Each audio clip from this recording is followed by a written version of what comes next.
Vous écoutez Cinéphile de notre temps.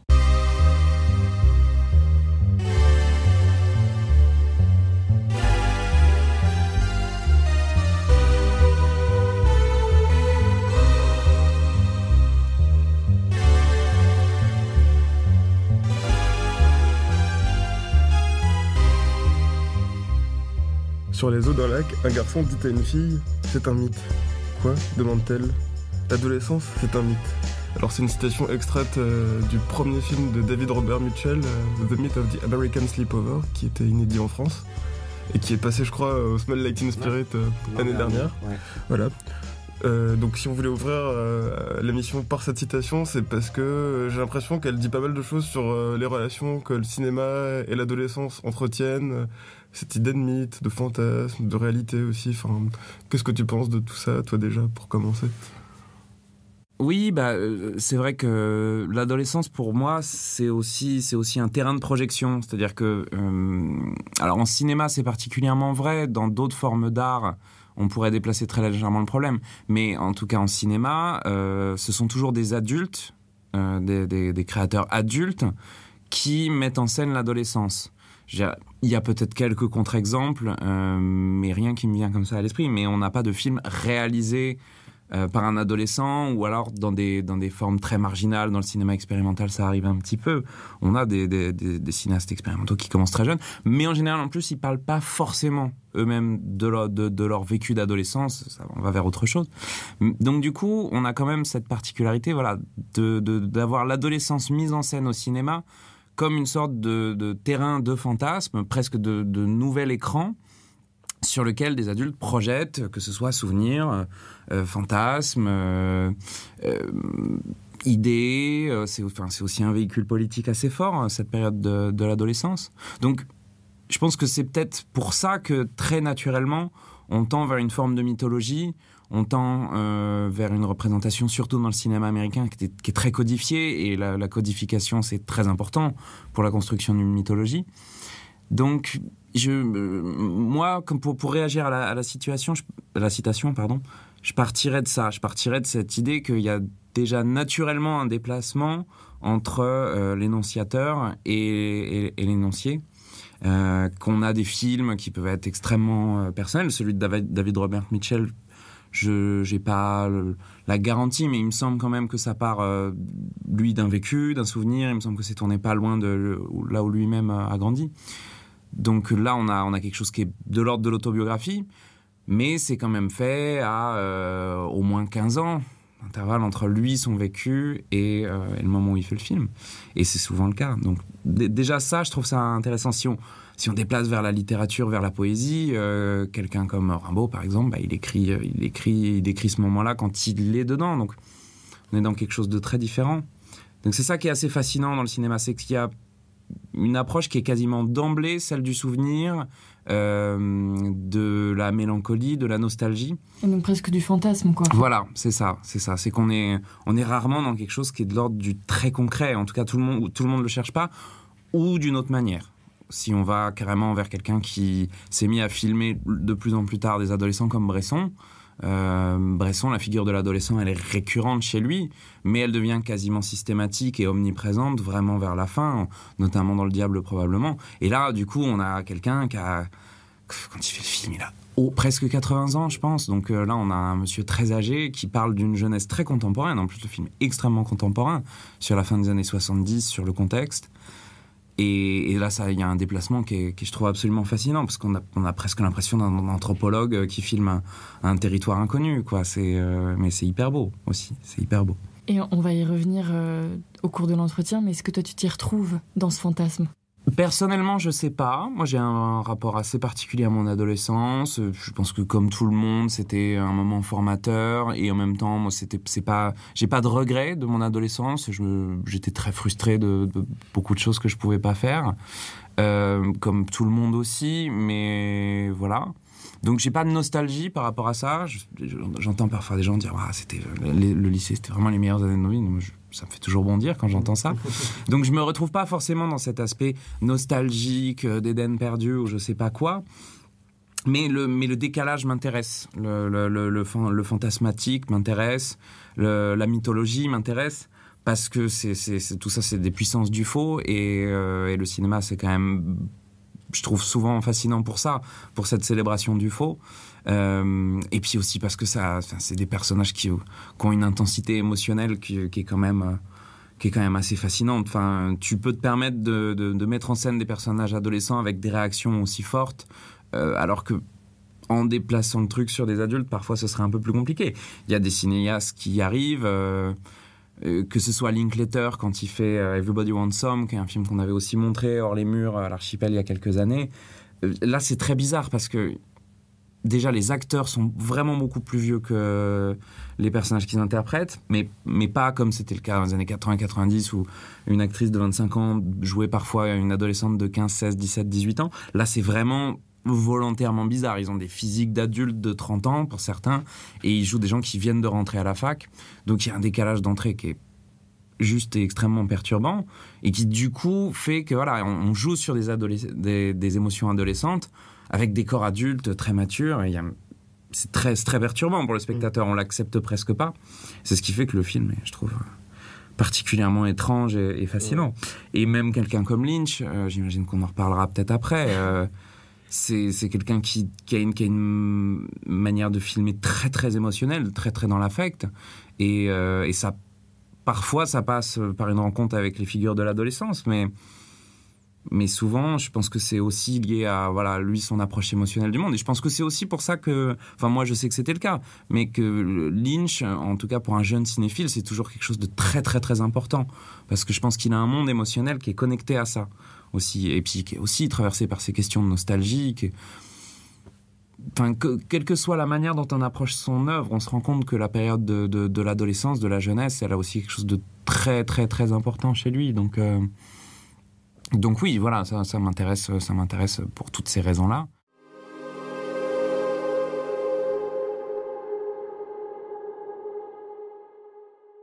Notre invité a une cinéphilie un petit peu bicéphale, à la fois penchée sur des grands films populaires et à la fois sur un cinéma plus pointu.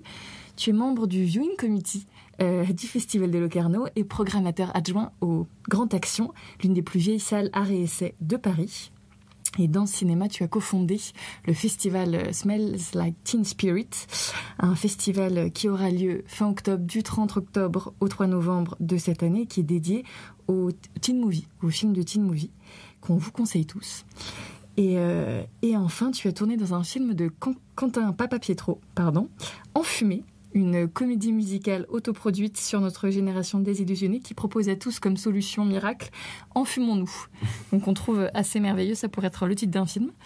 Et donc bonjour Victor Bournerias, on est ravis de t'avoir parmi nous. Et on va commencer par te faire un petit portrait chinois de ta cinéphilie. Et je laisse Clément prendre la suite. Voilà, du coup, toute première question, on revient directement à l'adolescence, parce qu'on t'a demandé un lycée de cinéma. Et du coup, j'ai choisi celui de Twin Peaks, parce qu'il est extrêmement présent tout au long de la série, particulièrement si on pense, pour moi Twin Peaks c'est toujours un peu compliqué maintenant qu'il a fait une suite, que je trouve absolument extraordinaire, mais qui est presque étrange à connecter au reste. Mais si on pense particulièrement aux 2 premières saisons et au film, le lycée, c'est là où tout s'est joué, et en même temps, c'est un endroit qui est assez peu filmé. C'est-à-dire qu'il a quelques occurrences, il est là, on le voit tout le temps parce qu'en fait c'est le générique qui est extrêmement fort avec l'arrivée sur la photo de Laura Palmer. On a très souvent des plans de l'ordre du cauchemar qui reviennent, où on voit les fameux traits sur les murs, et il est souvent fait référence dans les situations et dans les dialogues à des choses qui se sont jouées au lycée, mais au final on a très peu de scènes qui se passent, qui sont mises en scène dans le lycée. Donc c'est pour ça que moi ça m'intéresse, parce qu'on a l'impression que le lycée devient une sorte de...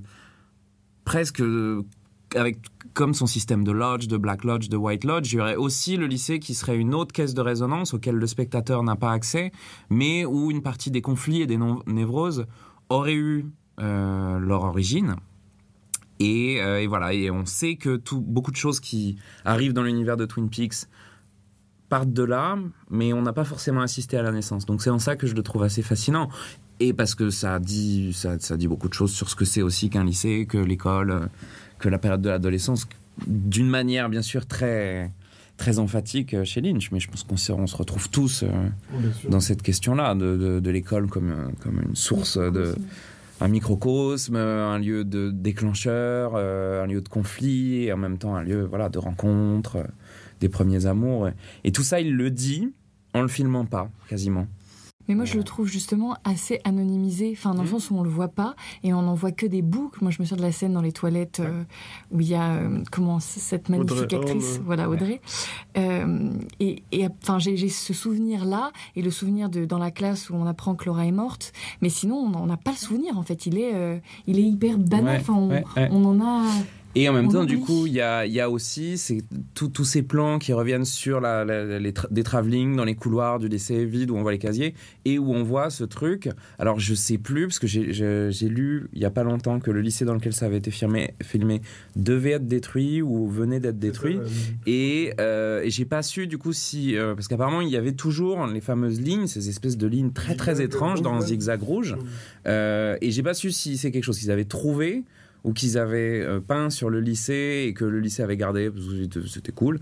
Mais voilà, il y a quand même ces plans-là qui sont récurrents, qui n'ont quasiment pas d'utilité dans l'avancée narrative, mais qui sont quand même une espèce d'obsession récurrente, une sorte de morceau de cauchemar bloqué qui revient tout le long. Donc oui, il est très peu là, mais en même temps, il est toujours là, quoi. C'est ça qui est fascinant. Parfait. Sans vraie transition, on va passer à un autre objet. La paire de lunettes de soleil au cinéma. Et là, du coup, j'ai choisi They Live, Invasion Los Angeles.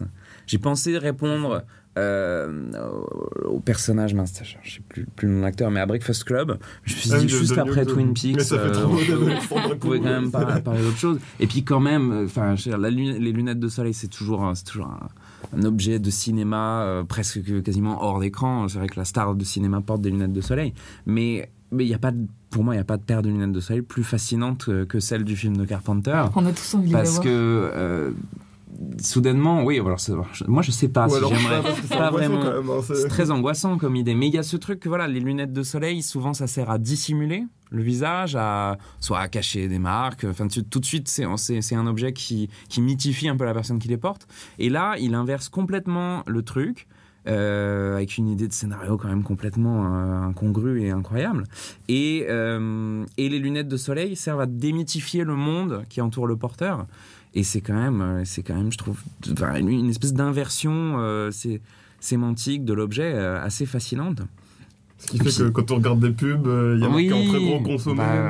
Non, c'est fascinant. Enfin, ça révèle le monde sous son vrai jour, qui cacherait tout un complot extraterrestre. Les lunettes de soleil comme une idée de filtre au réel, c'est quand même, je trouve, assez fascinant comme objet de cinéma. Et toi, tu les voudrais dans la vie de tous les jours ou pas ? Je me pose la question. C'est un peu l'équivalent de la pilule dans Matrix, quoi. Est-ce qu'on... Voilà. Après, en fait, c'est ça. Est-ce que, au moment où on me proposerait les lunettes, je saurais les conséquences que ça aurait déjà ou pas ? En ayant vu le film, je sais pas si j'accepterais, honnêtement. Il y a quand même ce confort de rester dans l'inconnu. Oui, mais de pas voir. De pas voir. Je sais pas si je peux répondre oui ou non à la question comme ça. On laisse le mystère alors et on passe à la dernière partie de ce portrait. C'est ça, donc la chanson de cinéma, et t'as choisi du coup à la toute fin de Holly Motors, Revivre de Gérard Manset. Ouais. Tout à fait. C'est pareil, au début j'avais pensé répondre vraiment à une chanson où les personnages chantent.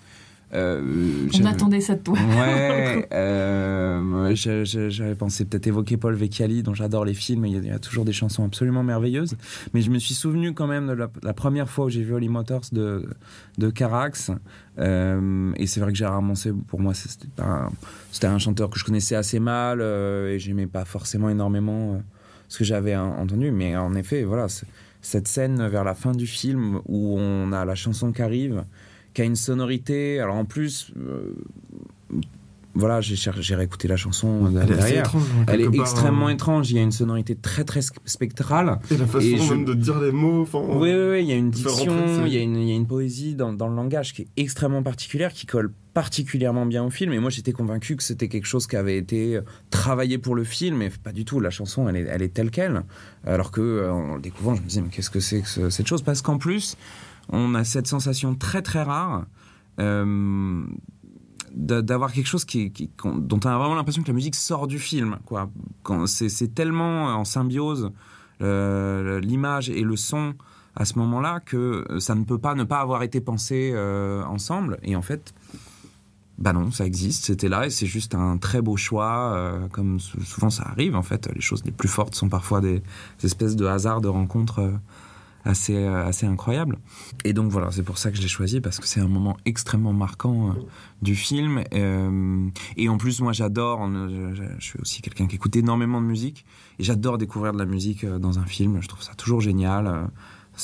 Parce qu'après, tu t'approcheras toujours la musique avec l'émotion que tu as eue devant le film, et c'est vrai. toujours très très beau et très agréable. Et qu'est-ce que tu ressens quand tu l'écoutes revivre ?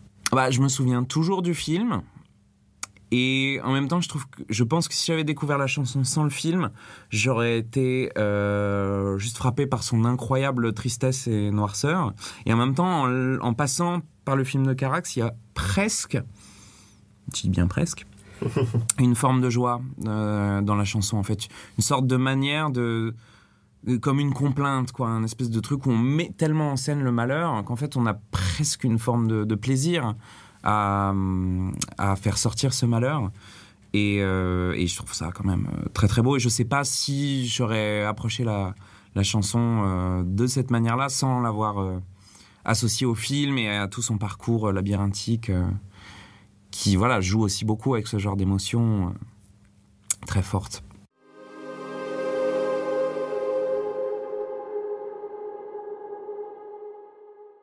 En fait, on va passer à la deuxième partie du portrait qu'on appelle, nous, circonstances et conditions de visionnage.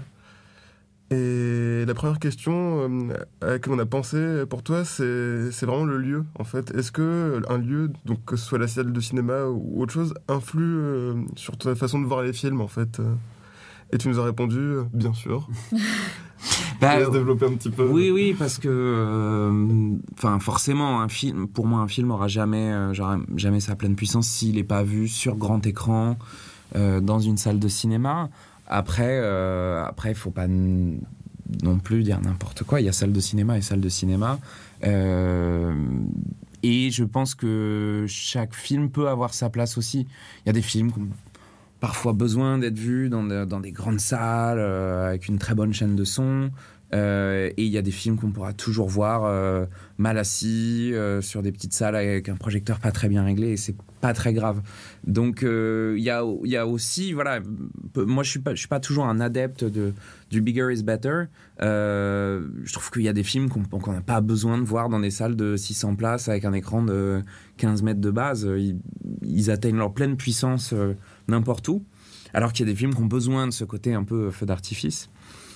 Mais c'est sûr que moi j'ai toujours été au cinéma très tôt, mes parents m'emmenaient au cinéma.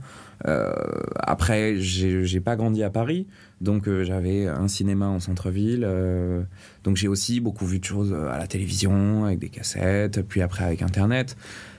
Donc bien sûr que la cinéphilie aujourd'hui, elle se vit plus que dans les salles de cinéma, mais elle reste pour moi toujours associée à ça. C'est le lieu par excellence pour vivre un film. Mais en même temps, voilà, tout le monde n'a pas accès à une très bonne salle de cinéma, ou quand il y a une salle de cinéma, elle ne programme pas toujours les bons films. Donc je n'irai jamais dans cet absolutisme de dire qu'un film ne se voit que dans une salle de cinéma, parce que c'est quelque chose qu'on peut dire quand on a le luxe de pouvoir voir des films que dans des salles de cinéma, et tout le monde ne l'a pas, ce luxe. Bon, on anticipe un petit peu les questions de transmission, mais je pense que c'est très lié aux conditions. On t'avait demandé aussi un film qui, dans ton parcours, a été très très difficile à programmer en pellicule, mais où ça te semblait quand même nécessaire, en fait.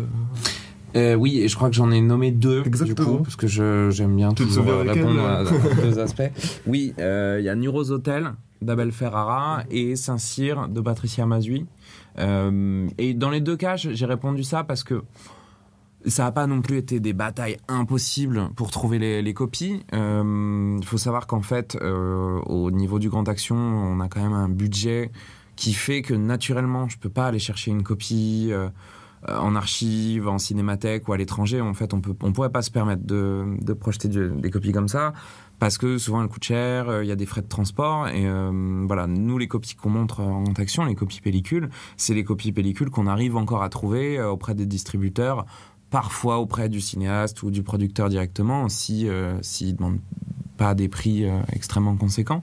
Parce que voilà, on a un budget de fonctionnement qui fait qu'on ne peut pas se permettre de faire venir des copies des quatre coins de la planète.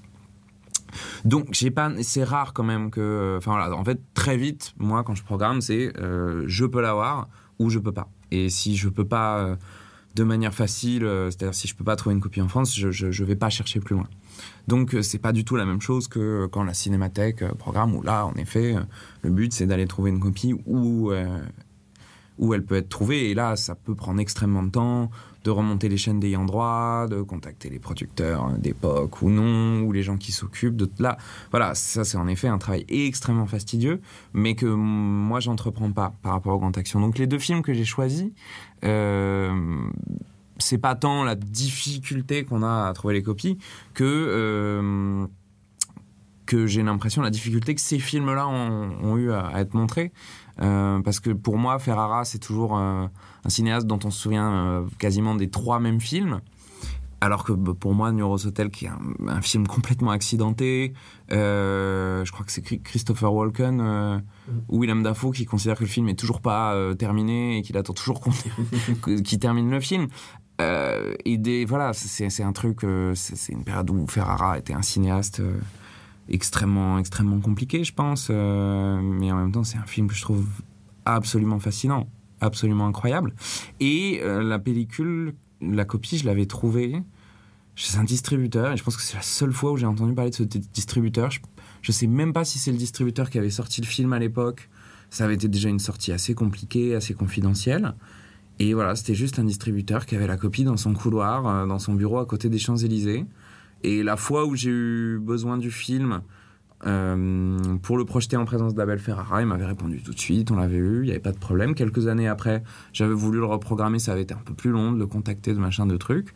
Et puis, une 3e fois, j'avais voulu retrouver le film pour le programmer dans un autre cadre. Là, j'ai plus eu de réponse. Parce que donc, je sais pas si la société a disparu, si tout ça, mais donc... et ça, c'est toujours ce qui est très triste, c'est que, voilà, souvent, le film n'a pas disparu, il est toujours là. Il y a, j'espère certainement une copie source ou des négatifs quelque part, j'espère, sur quelqu'un comme Abel Ferrara. Malheureusement, il peut aussi y avoir des surprises. Mais voilà, s'il n'y a plus le distributeur, la copie elle est passée où, je sais pas. Donc c'est ce truc-là, et c'est curieux parce qu'en même temps, voilà, le film lui-même, il a presque un statut de truc, d'objet absolument incongru, mal aimé. Donc même sa copie, elle ressemble un peu au film, un truc qui apparaît et qui disparaît un peu de temps en temps. Et Saint-Cyr, pareil, le distributeur d'époque qui avait fait la sortie du film en 2000 l'avait plu, mais il m'avait tout de suite mis en contact avec la société de production du film, qui travaillait de toute façon encore avec Patricia Mazui, donc c'était assez simple, voilà. J'avais été aiguillé vers eux, ils avaient une copie 35, ça c'était facile. Mais c'est pareil, c'est aussi parce que pour moi c'est un film qu'on voit assez peu, alors qu'en plus la copie 35 elle est très très belle. Très très très belle, et c'est pas toujours le cas pour des films comme celui-là, 20 ans. Là la copie elle est encore super belle, elle sort très peu, et voilà, la difficulté c'est aussi ça, c'est aussi d'arriver à montrer le film avec le public. On l'avait passé pour Smells Like Teen Spirit, Saint-Cyr, on avait invité Patricia Mazui et ça nous intéressait parce que on peut pas appeler Saint-Cyr un teen movie au sens classique, mais en même temps c'est un film qui se passe dans une école de jeunes filles, donc quelque part on a aussi tous les codes, on a aussi toutes ces émotions, ce sentiment très particulier,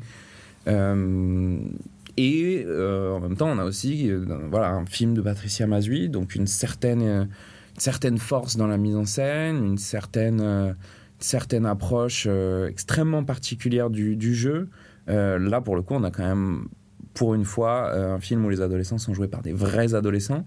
On a même une actrice qui est plus jeune que le rôle.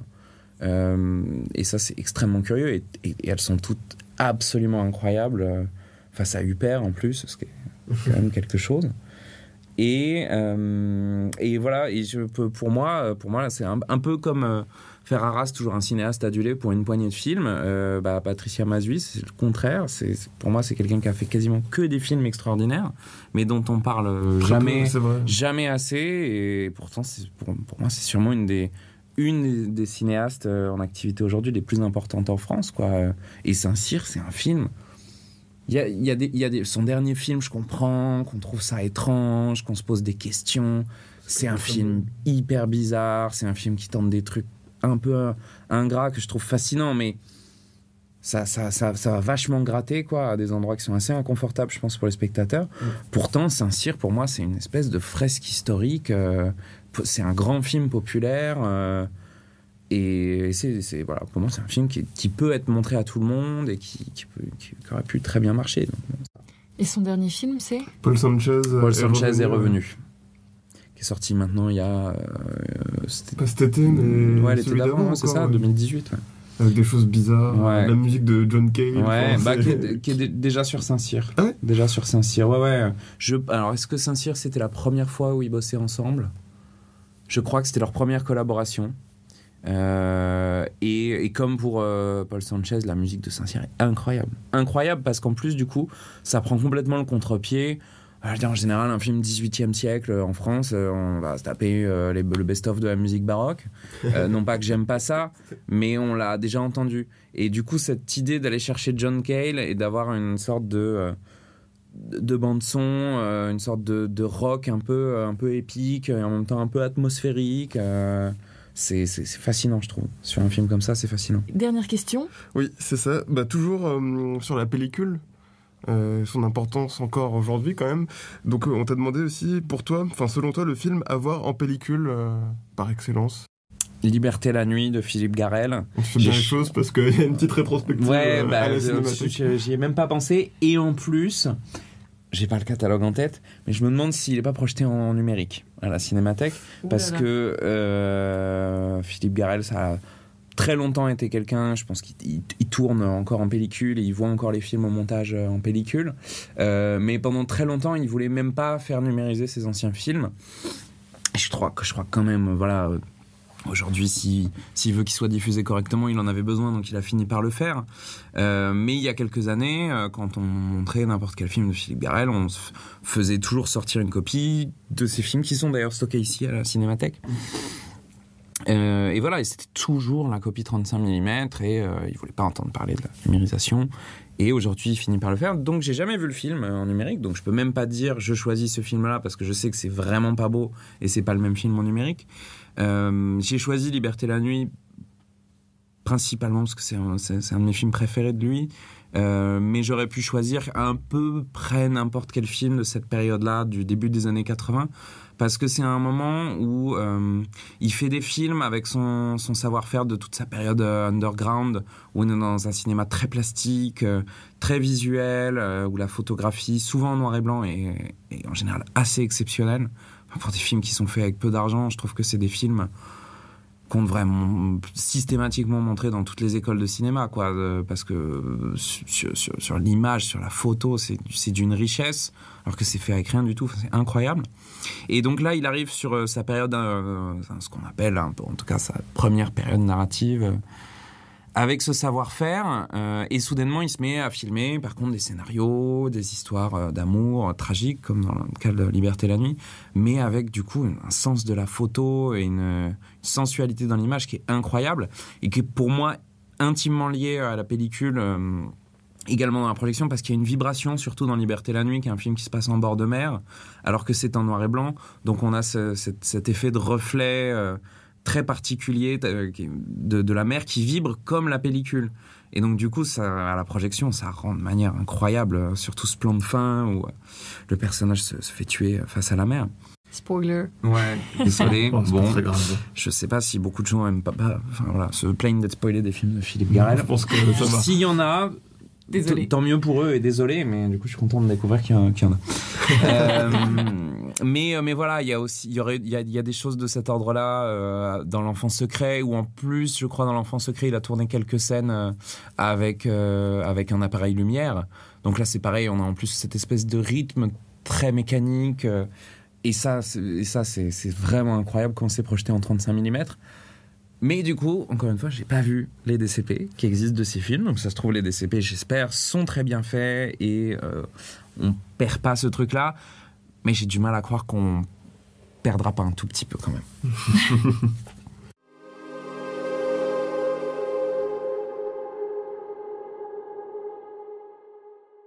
Alors, on va passer à notre troisième partie du portrait qu'on a intitulé Mémoire et sommeil. Et on commence avec une première question, justement. On va revenir à l'adolescence parce qu'on t'a demandé un souvenir marquant, en fait, dans ta cinéphilie adolescente. Et là, t'as choisi 2 films que t'as vus la même année. Alors, la même année, je pense pas, parce que... Non, pardon, donc t'as vu en salle à leur sortie. Voilà, c'est ça. Et je pense que Elephant, la sortie en salle, c'était 2003. C'est ça. Et Mysterious Skin 2005. Quel âge avais-tu ? 2003, j'avais... Alors, le film est sorti à quel mois, ça, je sais plus. J'avais 11 ou 12 ans. Et 2005, j'en avais donc 14, je pense. Donc, du coup, j'ai vu ces 2 films-là qui sont quand même... hyper durs, assez jeunes. Et je les ai choisis parce que, voilà, dans les 2 cas, ce sont des films quand même extrêmement choquants.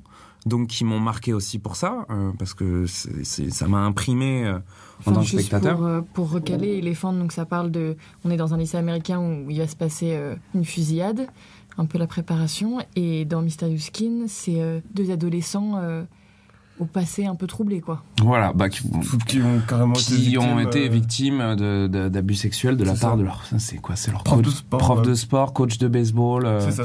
Voilà, et ces 2... Le film a une certaine densité narrative, puisque on les suit jeunes adultes, et comment ils réagissent de manière diamétralement opposée à ce souvenir traumatique, et en même temps, le film remonte le fil du souvenir traumatique. Parce que je crois l'un des 2, j'ai pas revu le film depuis longtemps, mais il me semble que l'un des 2 a complètement enterré ça en le faisant passer pour un enlèvement par des aliens, jusqu'à ce que le vrai souvenir revienne à la surface. Enfin bon, on est quand même dans, en effet, 2 films qui gèrent une violence à l'encontre de la jeunesse assez extrême. Mais j'ai choisi ces 2-là parce que c'est en même temps un peu pivot dans ma cinéphilie, parce que Elephant, c'était un film que mes parents m'avaient emmené voir, donc on a été le voir en famille. Le film, je pense qu'ils me l'avaient montré comme quelque chose d'un sujet de société. Le film avait eu la Palme d'Or à Cannes, donc j'ai vaguement le souvenir que c'était quand même un truc très commenté dans les journaux. Et malheureusement, les États-Unis ont fait en sorte que ça reste très récurrent dans l'actualité. Donc je pense que mes parents m'avaient emmené principalement pour ça. Et moi, je me souviens d'avoir été marqué principalement pour plein d'autres trucs. Même si le film parle de ça et qu'on ne peut pas dire que le sujet ne soit pas traité, j'ai aussi des souvenirs très très vifs de ces travelling, de la manière de filmer les personnages, les couloirs, de cette manière aussi de faire un film sur le sujet, mais de refuser d'être un film à sujet. Alors, bien sûr, je l'aurais pas articulé comme ça à l'époque, mais je me souviens que ça m'avait particulièrement perturbé, qui cherche pas plus que ça à expliquer.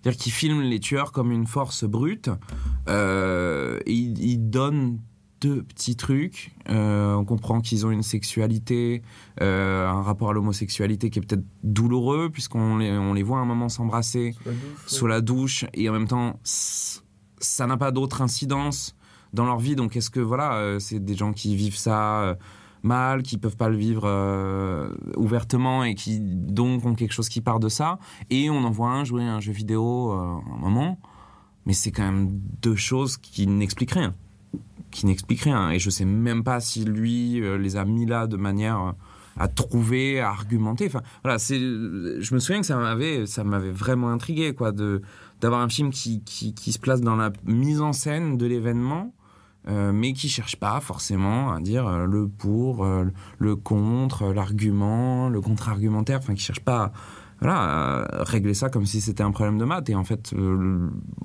parfois, on attend ça du cinéma et c'est pas fait pour ça. Donc ça m'avait très fortement marqué. Et Mysterious Skin, c'était, du coup, quelques années après, c'était l'autre côté. J'allais déjà au cinéma tout seul. Je crois que là, j'y étais allé avec des amis qui me, je pense, pris pour un barjot en sortant de la séance. Et là, c'était complètement autre chose, quoi. D'y aller seul, de découvrir le film. C'était le premier film que je voyais de Greg Araki, qui est un cinéaste dont j'ai tout vu après, que j'aime énormément. Et voilà, et que ces deux chocs-là, en plus, soient des films sur l'adolescence, je pense que ça m'est resté aussi. Du coup, moi, ça me permettait de vachement relativiser. Je n'étais pas un adolescent très heureux, mais en même temps, je me disais, ça va. Il y a pire, hein, franchement. Donc, c'est aussi ça, hein, des forces du cinéma, quoi, d'arriver toujours à te renvoyer à ta propre vie et en fait de l'accepter, quoi. Finalement, il se passe des choses extrêmement intenses à l'écran. Finalement, c'est cool que cette intensité soit pas toujours là dans ta vie de tous les jours. Mais on va rester avec Gus Van Sant, parce qu'on t'a demandé un souvenir de film en festival et qui t'a fait tomber dans le sommeil, mais dont tu gardes quand même un bon souvenir. Et du coup, j'ai choisi Paranoid Park, que j'ai vu encore adolescent. Il se trouve que j'étais dans un lycée où on avait une option cinéma et qu'ils emmenaient toujours toute la classe au Festival de Cannes. Donc j'ai quand même eu ce truc assez dingue d'être au Festival de Cannes à 16 piges. Ouais, c'est pas mal et en même temps, tu n'y as pas ta place. C'est quand même un événement complètement professionnel et où le spectateur normal, entre guillemets, n'a pas sa place. Donc, bon, quand t'es adolescent, c'est marrant, c'est drôle, mais quand même, hein, c'est pas un contexte super agréable, quoi. Et du coup, on avait vu Paranoid Park à la Projo de 8h30 le matin, donc même si les nuits cannoises n'étaient peut-être pas aussi folles à 16 ans, on était quand même des ados dans des chambres d'hôtel, donc on se couchait pas non plus super tôt. Donc 8h30, c'était quand même pas la meilleure heure pour voir un film. Et le film étant quand même un puzzle narratif complètement déconstruit, reconstruit, je pense que je n'avais pas compris grand-chose du film en sortant de la projection. Mais en même temps, quand j'avais compris un truc, je le trouvais super beau. Donc je me souviens extrêmement bien de cette séance pour la scène de la douche, avec son son complètement déréalisé, recréé, avec voilà, les bruits d'oiseaux, enfin ce truc incroyable. Enfin voilà, j'ai des souvenirs. Cette première projection, j'en ai des souvenirs plastiques très forts. Mais j'avais pas entravé. Après, en fait, l'histoire, elle est faussement compliquée. Elle est quand même assez simple. Il adapte un roman qui était déjà une reprise d'une trame de Dostoïevski. Et c'est juste, voilà, un adolescent qui tue accidentellement quelqu'un et comment ça l'impact dans sa vie. Et en fait, le film ne fait que jouer, pareil, avec énormément de codes, du teen movie, des trucs de la popularité, le skate, la petite amie un peu lourde, voilà, l'amie à qui on se confie. Enfin, en fait, c'est quand même plein de choses qui sont remises en jeu, je trouve, par le film, d'une manière très ludique. Et donc, il déconstruit, c'est pas dans l'ordre, tout ça, mais je trouve que ça en fait, c'est pas non plus Citizen Kane. C'est-à-dire qu'on n'accède pas au sens une fois qu'on a remis le puzzle dans l'ordre. Le truc est éclaté parce que je trouve que c'est la bonne manière de faire ressentir les choses d'un point de vue émotionnel. Et donc c'est vrai que moi j'ai dû somnoler très vaguement pendant toute la durée du film. Donc tout le côté narratif, il est passé à la trappe. Et par un hasard incroyable, le soir, on cherchait des places pour des copains et genre 3 minutes avant le début de la séance, on me file 2 places pour être assis juste derrière l'équipe du film. Et donc j'étais avec quelqu'un d'autre de la classe et je fais bon, on y va, non? Du coup, on l'a vu ce matin, mais tant pis, on y va. Donc on y va, on est assis juste derrière l'équipe, c'était super marrant. Et là, je vois le film sans somnoler, sans rien du tout. Je me dis ah oui, quand même. Là, il y a quelque chose. Là, pour le coup, j'ai toute la structure narrative. Je me rends compte que le film est quand même assez drôle. Alors que le matin, du coup, en retirant la narration et en étant pris surtout par le son, le côté plastique, j'avais vu un film très, très sombre. Là, je vois que c'est un film dur, où il y a des passages un peu violents, mais c'est en même temps très drôle.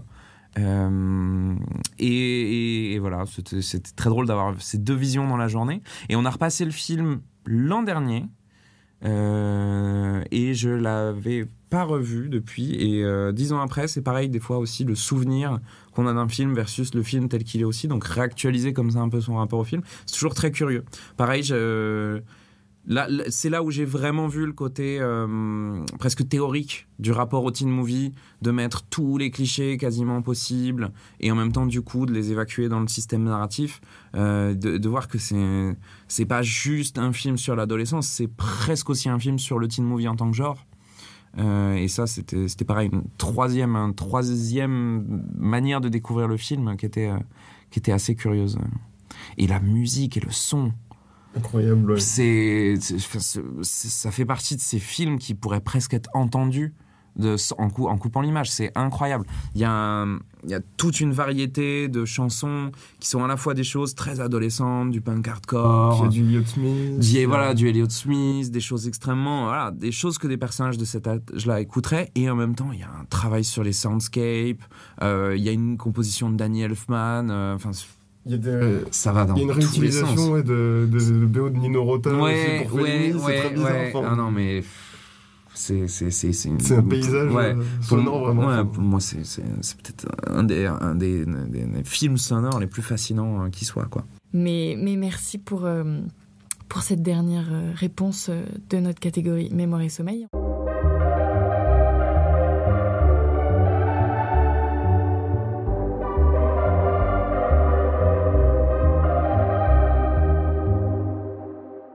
On va passer à la carte blanche, qui est donc une description de séquence et notre petite règle que tu peux respecter ou non, mais bon, c'est juste pour être vraiment dans une description assez précise et assez sensitive, de décrire une scène que tu aimes particulièrement, ou en tout cas qui t'a marqué, comme si tu étais à l'intérieur. Donc je te laisse présenter le film. Donc j'ai choisi une scène de Kairo, de Kiyoshi Kurosawa, qui est un film que je pense avoir découvert à la télévision pour le coup, que j'ai vu en salle très tard, que j'ai pu programmer sur une copie 35 mm, et je pense que c'est là où je l'ai vu la première fois en salle, donc quasiment plus de 10 ans après l'avoir vu, et que pour le coup c'est un film que j'ai beaucoup vu, ça fait partie de mes films préférés. Et la séquence que j'ai choisie, je pense qu'elle se place à peu près aux 2/3, à la moitié du film, quelque chose comme ça. Un personnage, donc faut que je donne un peu le contexte du film, j'imagine quand même. Voilà, donc c'est un film dans lequel, pour aller très vite, les fantômes reviennent de l'au-delà, puisque l'au-delà, a priori, on ne le savait pas, mais fonctionne un peu comme un cloud.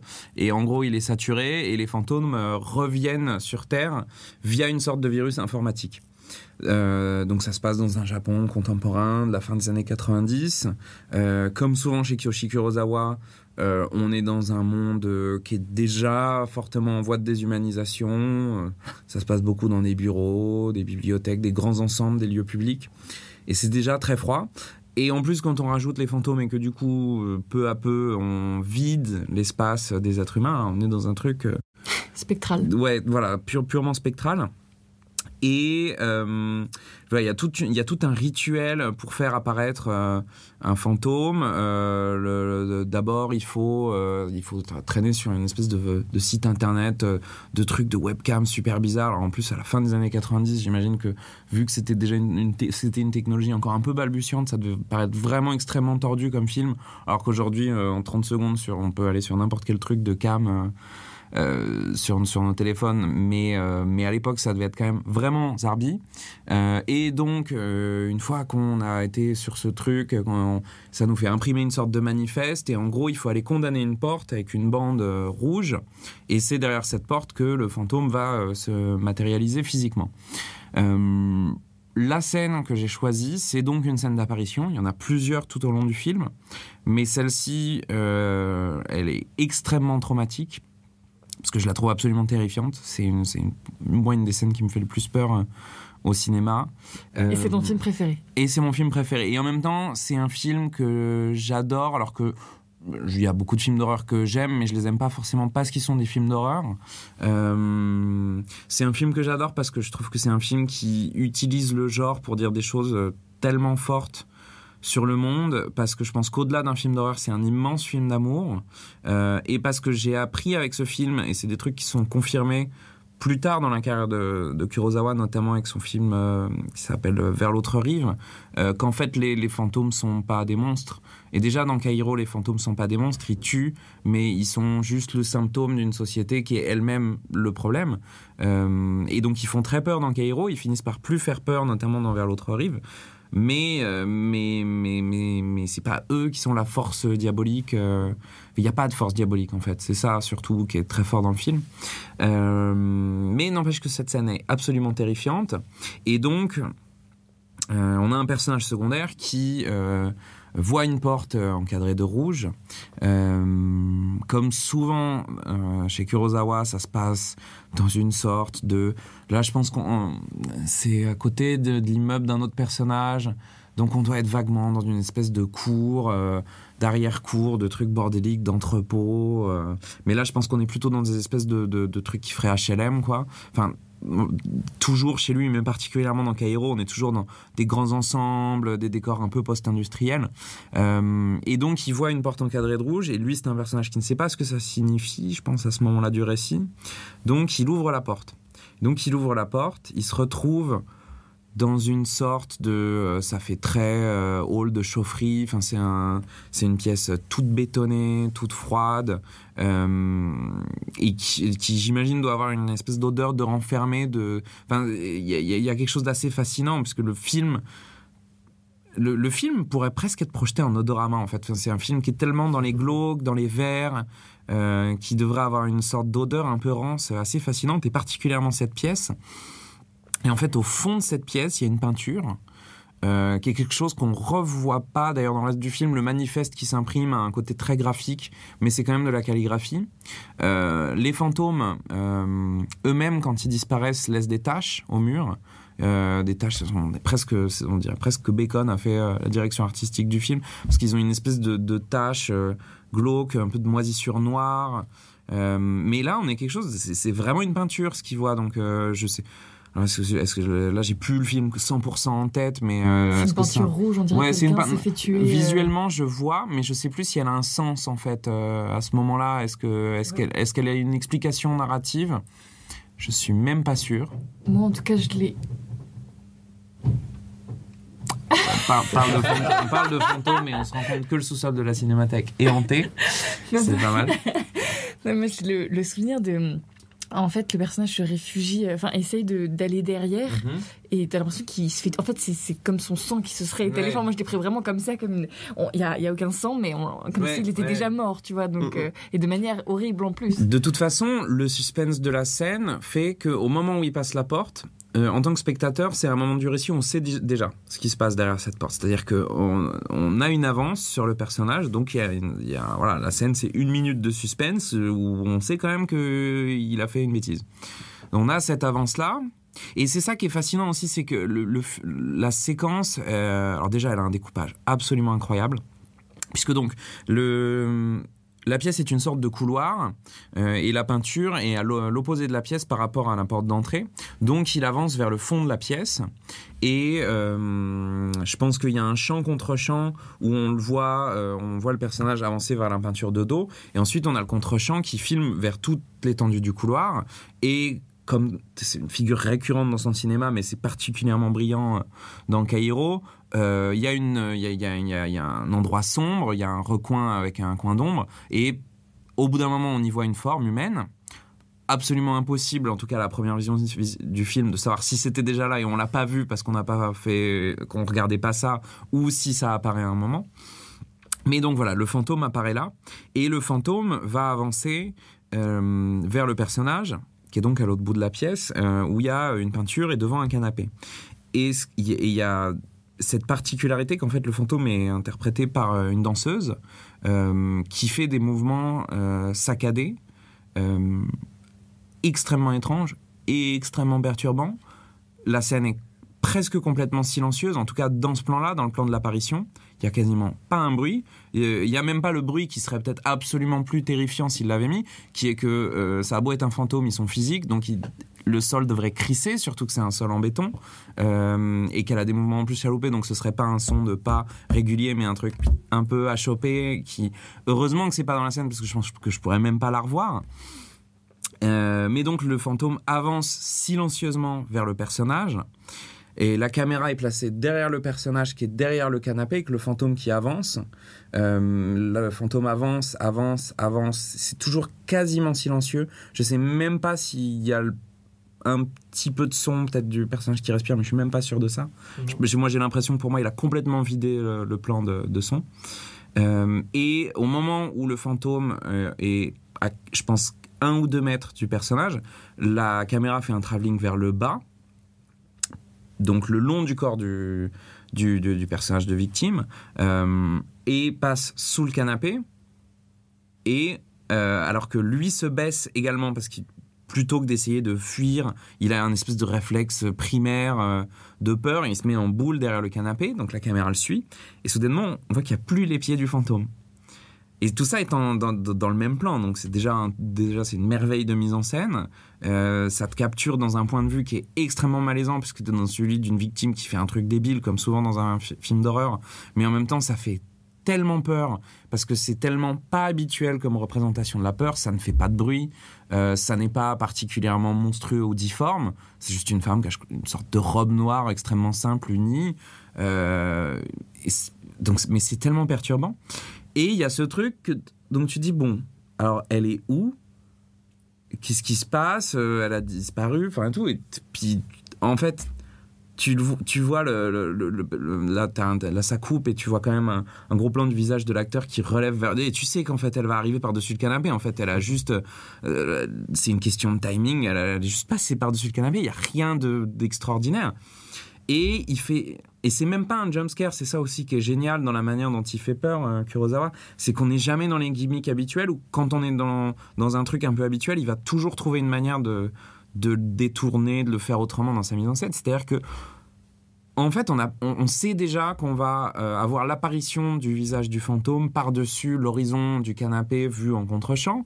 Donc, plutôt que d'avoir un plan où ça fait boue, on a le plan du visage de la victime qui anticipe l'apparition, et ça fait encore plus peur que juste un espèce de jumpscare avec un son tout pourri.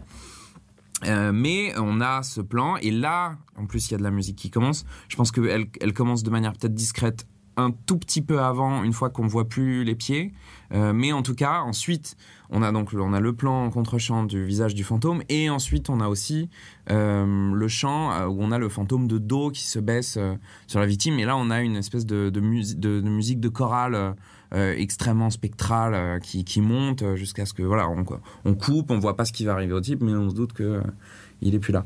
Mais et je crois que la séquence est en plus extrêmement brève, ça doit faire 1 minute 10, quelque chose comme ça. Court, mais... C'est très très court. C'est beaucoup trop long en même temps. Mais voilà, moi la première fois que je l'ai vu, j'avais le souvenir d'un truc absolument interminable. C'est physique en plus, même en tant que spectateur. Ouais, c'est très physique. Ça m'a crispé la première fois. Et voilà, c'est un film que j'ai revu pas mal de fois. La scène, elle reste quand même très bizarre à regarder. Je l'ai trouvé j'arrive à apprécier sa beauté, mais il a fallu quand même un certain temps. Mais voilà, c'est d'un minimalisme et en même temps d'une puissance en termes de mise en scène juste sidérant. C'est la matière dont les cauchemars sont faits, cette scène, quoi. C'est hyper marquant, quoi. Non, mais oui, puis t'as réussi à très bien la faire revivre. Moi, personnellement, ça m'est revenu en tête. C'est vraiment terrifiant, mais enfin, bref.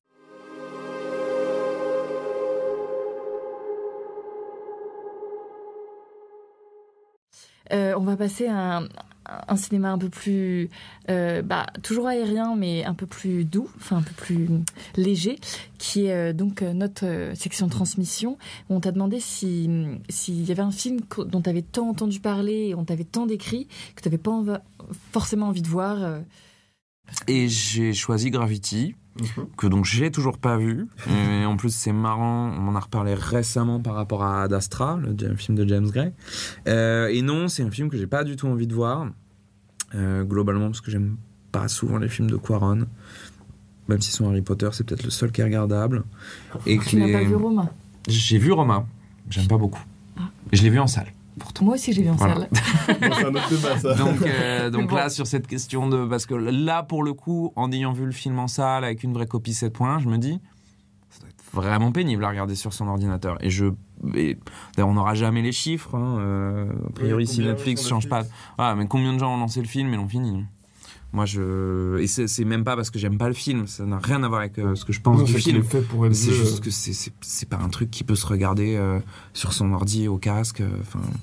C'est pensé comme un vrai grand spectacle de cinéma. Donc, au-delà de ce que je pense sur le film, là, il y a un truc sur les conditions de diffusion qui est un peu problématique. Mais donc, non, Roma, c'est pas un film que j'aime beaucoup. J'avais bien aimé Les Fils de l'Homme. Mais voilà, donc déjà, c'est pas un cinéaste qui, moi, me passionne. Et en effet, c'était ce truc du film qui devient immédiatement une sorte de phénomène, de machin, on en entend parler dans tous les sens, et le son, et les effets spéciaux, et machin, et trucs. Et en fait, à chaque fois que quelqu'un me parle du film, j'ai l'impression qu'il me raconte un tour qu'il fait dans un manège. Et c'est une idée de cinéma qui me fatigue un peu, en fait. Donc j'ai jamais fait l'effort de le voir. Puis souvent, quand je rattrape un film sur lequel je suis a priori pas forcément emballé, c'est quelque chose que je vais voir chez moi. Et on m'a tellement dit que si tu vois pas Gravity en 3D, en 7.1, machin et tout, tu vois pas vraiment le film. Donc voilà, c'est juste une opportunité manquée sur un truc qui me passionnait pas et qui a fini par complètement me gonfler. Mais oui, donc alors, peut-être que je me gourre, hein, peut-être que c'est aussi un grand film d'acteur et tout, j'en sais rien, mais voilà, j'ai l'impression de moi aussi avoir fait mon tour de manège sans même l'avoir vu. Et tu ne le verras peut-être pas. Je ne sais pas. Bien moyen que je le vois jamais. Ouais.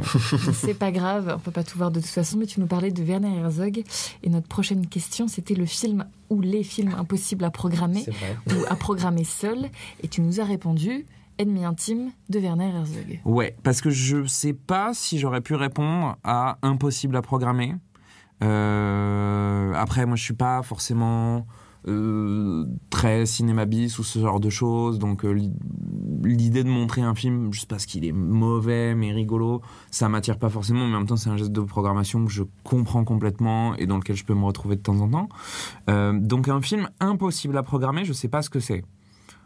Sauf si on pense à des films impossibles parce qu'on sait qu'on ne peut pas les atteindre. Je fais partie de ces gens qui veulent toujours voir le dernier film de Vincent Gallo qu'il a montré à Venise il y a quelques années et qui apparemment refuse de...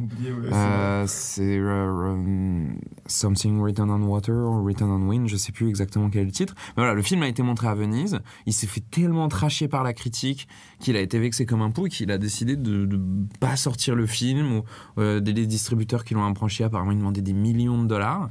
Et donc, le film, il est chez lui, quoi. Personne quasiment l'a vu. Mais j'aimerais beaucoup, parce que j'aime beaucoup ces autres films. Donc voilà, à part des films, en fait, mais c'est même pas impossible à programmer, c'est des films qu'on ne peut pas voir. Je sais pas ce que c'est qu'un film impossible à programmer. Je fais partie de ces gens qui pensent qu'on devrait toujours pouvoir se frotter à n'importe quelle œuvre. Après, bien sûr, ça dépend du contexte, de comment on le fait. Mais je crois pas qu'il y ait des films qu'on puisse pas montrer. Il y a des choses qu'on peut pas dire sur les films. Il y a des gens qu'on peut pas forcément inviter à parler sur des films. Mais des films qu'on peut pas montrer, là, moi, comme ça, je sais pas. Donc, j'ai choisi la deuxième option, des films qu'on peut pas montrer seul. Et c'est pas pour dire qu'Ennemi intime n'est pas un film qui se voit très bien sans qu'on sache de quoi il parle. Au contraire, il marche presque comme une sorte de best-of de ce que Werner Herzog a fait. Ouais, avec Klaus Kinski. Oui, c'est une sorte de making-of. Il y a pas mal de choses tournées à l'époque sur le tournage. Je pense que pour évoquer Fitzcarraldo, il l'emprunte. Mince, je me souviens plus du nom du réalisateur, mais il l'emprunte à celui qui a fait un making-of. En fait, mieux que Fitzcarraldo.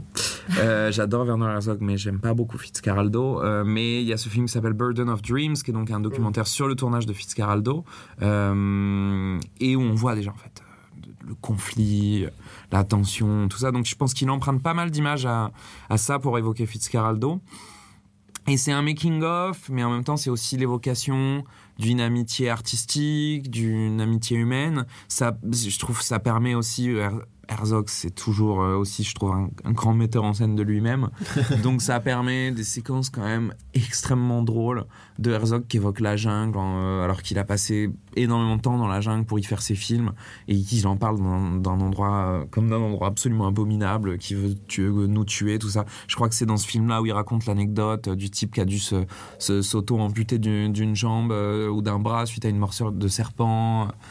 Ouais, non, ou c'était juste avant, c'est pas un truc où il a... Ah non, je sais plus il s'est amputé ou alors il était genre à 2 doigts, je sais plus. Je crois que c'est quelqu'un qui a dû s'amputer parce qu'il était loin du campement. Tout est possible avec Herzog. Mais voilà, il y a quand même une série de scènes où il livre des anecdotes toujours difficiles à croire, mais absolument incroyables quand c'est lui qui les raconte. Et c'est vrai que c'est un film qui donne en même temps tout de suite envie de revoir Aguirre, Fitzcarraldo, même Cobra Verde, qui est aussi un film, je trouve, un peu moins bon, ou Nosferatu, ou celui qu'ils ont tourné juste après Nosferatu, peut-être celui qui est mince, Volchek, qui est peut-être en fait le plus beau, qui est, j'ai l'impression, toujours le moins connu, mais qui est peut-être vraiment le plus beau qu'ils ont fait ensemble. Kinski est absolument incroyable. Et puis cette idée de metteur en scène un peu sadique pour le coup, mais de lui faire tourner le film juste après Nosferatu et d'utiliser la fatigue du tournage de Nosferatu pour le faire jouer ce personnage au bout du rouleau, c'est juste... Enfin, ça donne un truc incroyable.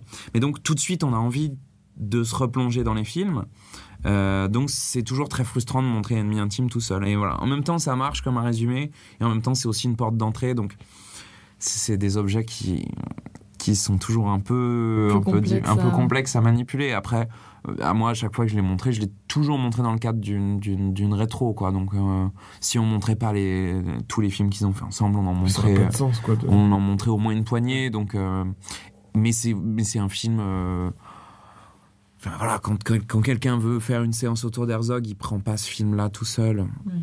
Alors qu'en même temps, ça pourrait aussi. Mais voilà, ça fait partie de ces films qui ont besoin de leur compagnonnage, quoi. C'est vrai. Et comme dernière question, avant-dernière, c'est le film que tu as préféré programmer. Et j'ai choisi Certaines femmes de Kelly Reichardt, parce que c'est un film, ça arrive rarement, ça arrive extrêmement rarement de toute façon, mais ça nous était arrivé plusieurs fois au Grand Action. C'est un film qu'on a passé pendant 1 an. Non-stop, entre le moment où on l'a sorti et le moment où on a fait la dernière séance. Donc les premières semaines on l'a sorti, donc il passait tous les jours, toutes les séances, et au bout de quelques semaines c'est un film qu'on passait 1 ou 2 fois par semaine, mais on avait du monde tout le temps, et c'est un film que j'ai adoré programmer parce que j'ai eu le sentiment qu'on avait collectivement, que ce soit avec le distributeur, les autres salles qui l'ont programmé en France, réussi à prouver un truc à l'industrie, qui n'aura bien sûr pas de poids, c'est juste qu'on se l'est prouvé surtout à nous-mêmes, mais c'est un film qui a failli ne pas sortir, en fait. C'est un film qui avait été acheté par Sony Pictures pour l'international, qui avait été présenté à Sundance, qu'en France avait été présenté quelques mois après au Festival de La Roche-sur-Yon, et à Deauville aussi, juste avant. Et entre Deauville et La Roche-sur-Yon, donc à 1 mois et demi d'intervalle, l'info était tombée que c'était un film qui sortirait en VOD, que Sony voulait pas investir sur la sortie salle du film, et que voilà, on n'allait pas voir le film en salle, alors que Kelly Reichardt, c'est pour moi une des cinéastes les plus importantes en activité, que ses derniers films marchaient difficilement, mais c'était quand même des films qui avaient une certaine visibilité critique, qui avaient ses fans. Donc c'était pour moi un petit choc d'apprendre que le film sortirait même pas en salle. Donc voilà, d'apprendre ça avait été un truc très perturbant. Et in fine, in extremis, quelqu'un m'apprend qu'il va y avoir un distributeur, quelqu'un que je connaissais pas du tout, une toute petite structure, donc on le contacte tout de suite, on lui dit qu'on adore le film, et on sort le film, et le film fait un carton incroyable. C'était la plus grosse entrée sur une sortie de film au Grand Action depuis très très longtemps. Je crois que sur le premier dimanche, on a fait un truc que moi j'ai jamais vu sur une sortie, c'est-à-dire sur des événements, une avant-première. Oui, mais une sortie, on a dû refuser des gens le dimanche après-midi de la grande salle de plus de 220 places. Et ça, c'est la seule fois où c'est arrivé.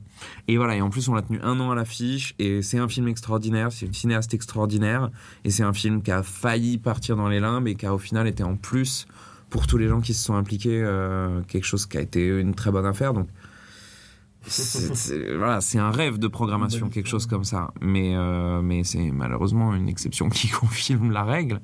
Et voilà. Et là, en plus, elle vient de finir son nouveau film qui s'appelle First Cow, qui est en train de faire la tournée des festivals d'automne. Voilà, mais j'espère qu'on va pas devoir remettre en route tout un plan de sauvetage du soldat Reinhardt, mais... On espère en tout cas. Mais voilà, c'est un film sur lequel il s'est passé plein de choses super belles et qui a en plus été du coup, in fine, son film le plus vu. Je pense que plein de gens ont découvert son cinéma avec ce film et c'était très chouette. C'était très très chouette et c'est pour ça que c'est un souvenir pour moi assez fort de programmation, parce que c'est aussi dire que la programmation est un geste qui peut vraiment avoir un impact sur la vie des films, parce qu'on a toujours ce truc de dire bien sûr que les cinéastes font pas, enfin ceux qui comptent en tout cas, font pas forcément les films pour la vie économique qu'ils vont avoir pendant un an, et qu'on fait un film pour tout, quoi, pour le futur, mais en même temps un film qui n'a pas de vie immédiatement quand il est fait, c'est compliqué pour lui d'imaginer qu'il sera redécouvert 50 ans après. Il est déjà tué dans l'œuf. Il peut déjà être tué dans l'œuf, donc bien sûr qu'il est là, qu'il y aura toujours des gens qui arriveront à trouver le film.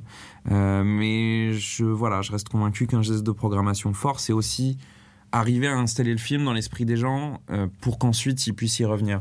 Mais pour ça, il faut déjà qu'il y ait quelque chose, qui est un truc de planté. Et je crois que voilà, un geste de programmation, c'est aussi ça. C'est aussi réussir déjà à installer le film dans l'espace culturel dans lequel on existe, dans l'esprit des spectateurs. Grand public. Grand public ou non, je trouve que c'est toujours une question compliquée de se dire qu'on veut toujours aller vers plus de public. Bien sûr qu'au Grand Action, on a toujours envie d'avoir plus de public. Bien sûr que même au Festival de Locarno, on veut toujours avoir plus de public. Mais je crois pas qu'on soit immédiatement sur une bonne échelle de choses quand on se dit qu'on veut toujours faire plus de monde. Ça implique des choses de faire toujours plus de monde, et ça implique souvent d'utiliser des méthodes de travail différentes ou de montrer des choses un peu différentes. Donc à un moment, je pense qu'avoir l'honnêteté de savoir qu'on a atteint une sorte de seuil qui est celui où on fait le meilleur travail possible, on montre les meilleures choses possibles, mais qu'on ne peut pas espérer toucher plus de monde si on continue à montrer la même chose. Voilà, donc, et c'est la même chose enfin voilà, c'est un discours que certains cinéastes peuvent avoir aussi, c'est-à-dire qu'ils savent que s'ils veulent faire des films qui marchent mieux, il faut qu'ils les fassent d'une manière qui peut-être les intéresse moins, et c'est des questions que tout le monde doit se poser, mais donc voilà, faire toujours plus de monde, je sais pas. D'accord. Mais c'est sur certaines femmes, faire énormément de monde, c'était génial. Ça donne de la joie au cœur. Mais on a beaucoup parlé de numérique, et là pour le dernier film dont tu veux nous parler, c'est un film qui est sorti à la télévision, si je me trompe pas, ou en tout cas qui a été fait pour la télévision. C'est notre question préférée avec Clément. C'est ton film Refuge. Et je vais l'introduire un petit peu, puisque c'est un film que je n'ai pas vu, mais que j'ai très très envie de voir, qui s'appelle Ma première brasse de Luc Moulet, qui est un documentaire et qui a l'air vraiment beaucoup trop drôle. C'est marrant que tu dises un documentaire. Alors le documentaire est quand même... Je sais pas si je le présenterais comme un documentaire, même si en fait c'en est un, hein. Factuellement c'en est un. Mais c'est ça qui est merveilleux avec le documentaire, ouais. C'est qu'il a 1001 formes. Ouais, c'est ça qui est aussi très fort avec Luc Moulet toujours, c'est qu'il fait toujours tout et son contraire. Et en effet, c'est un moyen-métrage qu'il a fait pour une commande de la télévision en 81, je sais plus pour quelle émission exactement, mais c'était des questions de portraits de cinéastes, ou c'était quelque chose autour de l'autoportrait, je sais plus exactement. En tout cas, c'est un film dans lequel Luc Moulet se met en scène en tant que Luc Moulet, et où il se confronte avec sa peur de nager. Donc il fait un film pour apprendre à nager, en fait. Donc c'est un geste de cinéma qui je trouve désarmant de simplicité, hilarant, parce que Luc Moulet, c'est un des grands cinéastes burlesques qu'on a en France. Malheureusement, pareil, trop méconnu, mais il est vraiment, vraiment incroyable, et c'est un acteur qui a une espèce de comédie inhérente à son physique, c'est-à-dire que limite il rentre dans le champ et déjà on commence à sourire. C'est vrai. Parce qu'il a une espèce de physique tout particulier, une gestuelle, une diction aussi très très spéciale. Et donc Ma première brasse, c'est cette idée qu'on peut... Enfin voilà, j'étais quand même absolument fasciné quand j'ai découvert le film. Dire, peut-être on peut faire un film pour apprendre à nager, quoi. Que là, quand même, on est dans un rapport au cinéma tellement personnel. Et en même temps, ça parle à tout le monde. Enfin, tout le monde a appris à nager ou ne sait pas nager, mais tout le monde se positionne par rapport à cette question. Donc, on est automatiquement, quasiment en empathie avec la quête qui est mise en jeu dans le film. Et donc, en effet, voilà, on va voir Luc Moulet essayer de nager pour la première fois. Enfin, c'est hyper drôle. C'est un film qui part d'un truc tellement intime et qui en même temps peut toucher tout le monde que je trouve l'objet absolument fascinant. C'est un film qui est en plus fait en 16 mm, en effet avec une équipe de documentaristes.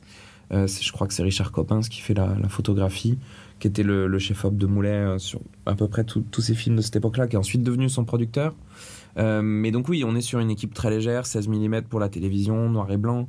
Mais en même temps, j'ai du mal à appeler ça un documentaire parce que c'est tellement une espèce de petite machine de fiction de soi que on est aussi dans un truc qui est très autofictionné. Ouais, pour moi, Moulet, on touche toujours à ça. On touche toujours énormément à la question de l'autofiction qui vient de la littérature et dans lequel on n'a pas tant que ça d'occurrence au cinéma, alors qu'en littérature, j'ai l'impression qu'aujourd'hui, un bouquin sur 2 qui sort, c'est de l'autofiction. Mais au cinéma, ils sont pas très très nombreux. Et Moulet, c'est une des grandes figures de ça.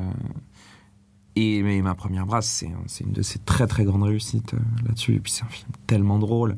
Il y a cette séquence incroyable où il se met à danser, qui est presque une séquence en fait que beaucoup de gens connaissent sans connaître le film ou même Luc Moulet, parce qu'elle est très souvent citée. Il se met à danser sur ce tube qui s'appelle Popcorn, qui est une chanson belge, je crois, des années 60, qui est un des premiers cartons de musique électronique en fait. Et donc encore une fois, en plus ce truc d'une chanson, de découvrir un truc, ouais, c'est super. Et voilà, il se met à danser de manière extrêmement frénétique après avoir piqué une colère face caméra. Enfin, c'est une séquence incroyable, hilarante. Non, c'est un film. Moi, c'est un film que je revois très très régulièrement. Parce que refuge de. Parce que Moulet, en plus, ça a été important dans mon parcours, parce que j'ai fait mon master de recherche sur lui, que je l'avais découvert pendant mes études, et que le fait de découvrir Luc Moulet de mon côté, ça a été aussi quelque chose d'assez important, je pense, dans mon approche cinéphilique.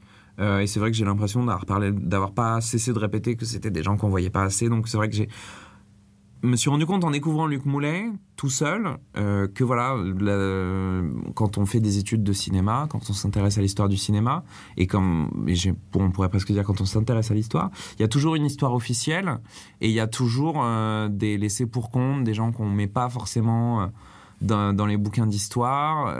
Et moi, découvrir Luc Moulet et de pas en avoir entendu parler à la fac, c'est quelque chose qui m'avait mis en colère en fait. On a un immense cinéaste burlesque, on a quelqu'un qui a accompli des gestes qui sont très singuliers tout au long de sa carrière, d'être à la fois un très grand critique et un très grand cinéaste, et de rester les deux, c'est très rare. Beaucoup de cinéastes ont été critiques, mais souvent ça se fait en 2 temps. Lui, il a fait les deux de front. D'avoir été un cinéaste qui continue à faire du court-métrage tout au long de sa carrière, c'est très particulier aussi. D'avoir navigué entre télévision et cinéma, c'est très particulier. D'avoir touché à la comédie, au film historique, au western, au documentaire. Enfin, c'est quelqu'un qui a une carrière absolument unique. Juste, ces films étaient presque pas vus en salle. Donc, là, je me suis rendu compte qu'il y avait ce truc quand même que ouais, l'histoire était toujours écrite par les vainqueurs, comme on dit, quoi. C'est-à-dire que t'as beau avoir une singularité et une importance dans ce que tu proposes en termes d'avancée esthétique comme originalité, en fait, si tes films ils marchent pas, c'est pas toi qu'on mettra en avant après, quoi, quelque part. Donc ça avait été voilà un truc déclencheur. J'avais travaillé sur lui, j'ai fait des recherches, et voilà, et ça m'a ouvert les yeux sur ce truc de toujours regarder ailleurs, de toujours chercher, de toujours essayer d'aller